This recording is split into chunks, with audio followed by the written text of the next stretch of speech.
What's going on, everyone? Dave from Betsome here to give you our Week 3 NFL quick picks on a couple of the plays we like, a couple of the popular plays, and a couple of the contrarian ones. If you haven't been here before, please check us out on StakeKings.com, where you can buy all of our action every Sunday, and you can even buy our poker action when we play tournaments, and we stream the tournaments live on Twitch, and we stream the lineups and the sweat live on Twitch as well on Sundays, so you can sweat with us whether you're buying a piece of our action on poker or on daily fantasy.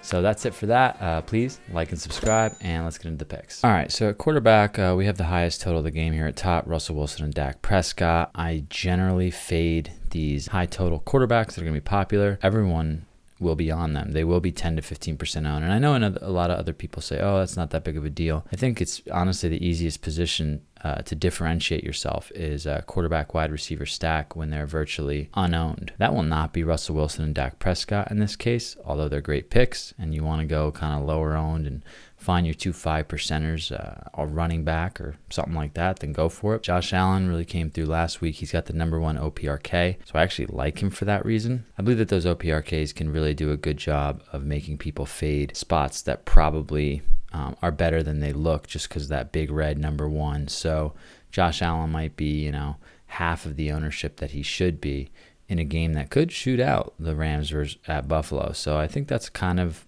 slightly sneaky play. Allen's always kind of popular, but I kind of like it because of that OPRK if you're trying to differentiate your lineup in this spot. The Detroit-Arizona game, another crazy high total. I think that that's going to be a great game to play Murray or Stafford, but I do think that people are going to be all over it. I think Cam Newton's a great play and everything, but I just think that Belichick's offenses like to move slow, so I generally don't like to play Patriots, but since he's getting so many rushing touchdowns, then it's not a bad spot to play him ever. Someone I do really like is Matt Ryan. He's home versus a very tough Chicago defense. I think for that reason he'll be pretty under-owned, and so I like to look for him in this spot. And I also like to stack him with Julio, who disappeared last week, and he dropped a touchdown that was in his hands, 50-yarder. I also think that his price didn't go down much, so a lot of people are going to kind of be like, I'm going to go for someone who's been playing well as of late. So I think it's actually a good spot to buy Ryan and Julio stacks and almost fade Ridley,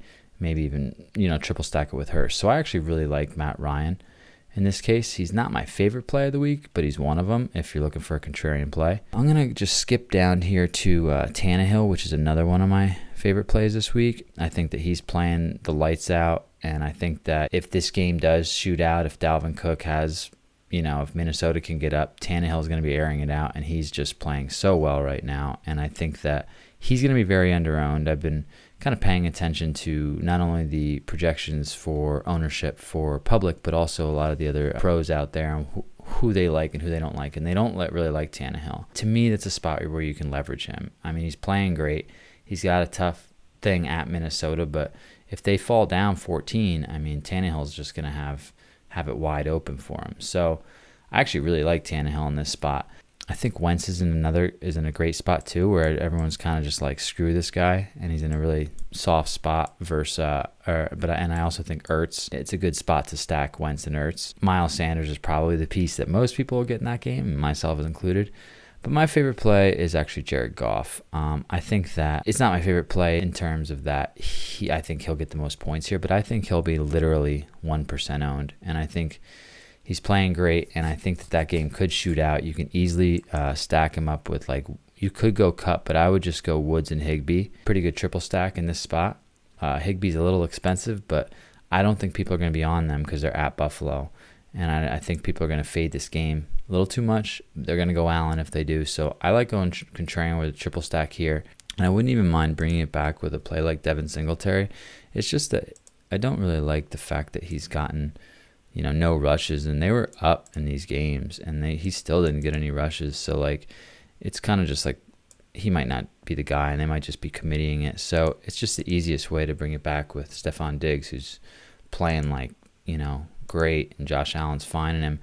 I don't love this because his price tag is so high, but if this game shoots out, you're gonna want him, and he gets 9 targets and 13. So this is kind of an awkward stack, I think, and I really, really like just starting my lineup here and just thinking that this stack will be like, a couple percent owned at most. And if it goes off, I'm going to be, kind of out on my own with only a few other people. And that's kind of where I like to take my chance. I want to get that correct. I'm going to probably try and go safe at the running back. I think my favorite running backs are Nick Chubb and Jonathan Taylor. I also like Dalvin Cook, though, as someone that his price tag's still high, and I don't think people are going to be picking him. But I like that play a lot. And I'm not going to pick Ezekiel Elliott for a while because I'm sick and tired of Dak Prescott getting all the 2 and 1 yard touchdowns. And I'm sick and tired of Dallas. I'm with Jason Garrett. They just never ran Zeke enough. They just always aired it out too much. I do think it's the reason why Dallas has been underwhelming and missing the playoffs season after season. I hate Jason Garrett. And I think they're going to keep overusing Dak. He's going to look like a hero every now and then. They're going to miss the playoffs because of it. And I can't stand to see him snake any more TDs from Zeke. So I'm just not going to play Zeke until he gets down to close to the 7K range. And if it beats me, it beats me. I'm fine with that. But that's my reasoning behind it. So, again, I like Taylor and Chubb a lot in these spots.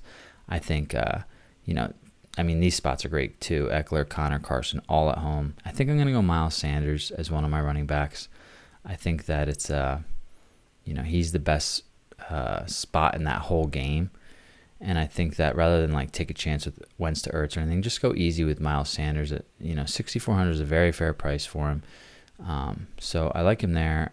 I like Kenyon Drake again at 6K, but he kind of screwed me last week. I was pretty high on him. I like Melvin Gordon as a little bit cheaper of a play. He's going to get so much usage all year, and they're really going to give it to him and use him as he should be used. Problem is they're playing against Brady, and they could get down. He doesn't get a lot of receptions. I like Gurley as a sneak play too. But let's go, for sake of trying to save some money in this lineup, Jerick McKinnon here. Maybe we move up after we go these last positions. But just to run over the defenses I like real quick. If you want to go expensive, we all know who the best expensive ones are. But some cheaper option I like are the Raiders.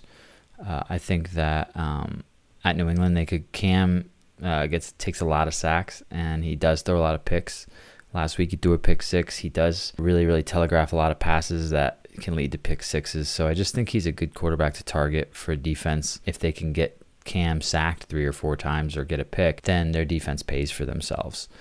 So I think that, you're looking for them to get you 8 to 10 through sacks and a pick. I also like the Panthers, depending on who's playing, I guess, at the Chargers, either a rookie quarterback or someone who gets sacked a lot. But in this lineup, I'm going to stack Sanders with the Eagles D, who I think is in a really good spot as well. And I actually think they're a really good price against Cincinnati and Joe Burrow, who has looked good. Given the fact that I have Sanders in this lineup, I would like to go Phillies D. So a wide receiver, obviously Hopkins deserves to be the highest rated this week. I think Thielen's a really sneaky play. I mean, he's really risky because he's still expensive and he's just played so horribly. But I think like Thielen and Julio would be cool under-owned monsters that could just at any point have a monster game.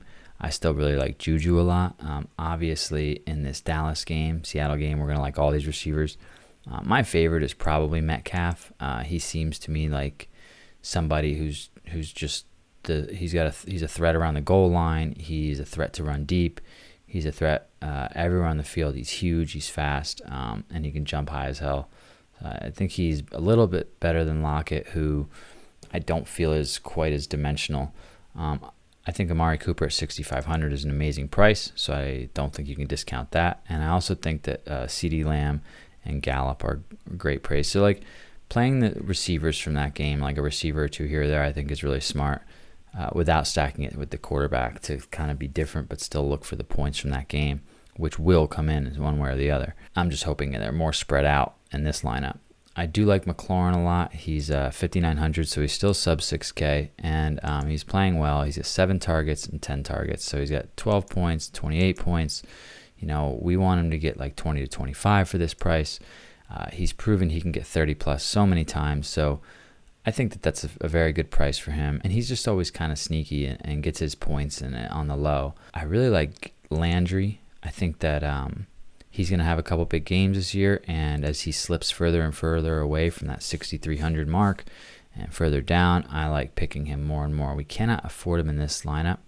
Fant is over here at 5,400, and that's a cool play because basically 2 tight end sets I think help differentiate your lineup, but we have enough of a different lineup already, so we kind of want to go safe. The best play at this price is Brandon Cooks right now. I think that we saw him have like kind of a slow week 1. He had a rough year last year, kind of disappeared here and there on the Rams. He finally had a pretty big week there, five catches for 100 yards, and this is a game that could sneaky shoot out, and he should develop into a major weapon for Deshaun Watson at some point. He's still at that 5K mark, and Watson's showing that he wants to use him, and Cooks is showing that he can put up the numbers. So I'm going to buy him low, and he's going to be the last person in this lineup. So that's it for this lineup. As always, we have about 3 players that are probably going to be 5 to 10%, 2 players that are going to be super heavily owned, and then a bunch like right in the middle at that 20% mark, which, we are firm believers that is the best way to attack GPPs, not necessarily matchups of the actual players in the teams, but more of balancing out projected ownership to getting just enough risk, but at the same time, not too much risk. So hope you enjoyed the video. We'll see you on the next one.